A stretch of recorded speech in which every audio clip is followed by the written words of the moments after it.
How to delete an uncategorized category in WordPress.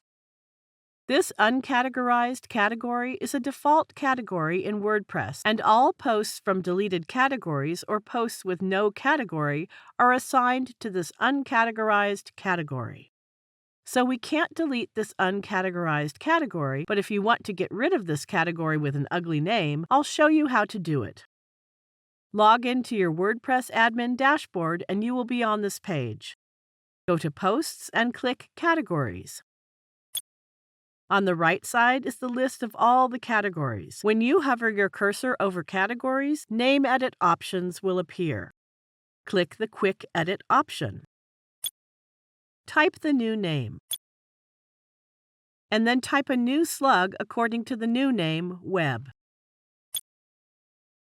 Slug is a search engine-friendly version of your category name, and that is why we use all lowercase letters. Now click the Update Category button. Notice that the name has been changed and there is no category named Uncategorized in the list. I hope you find this tutorial useful. Thank you for watching.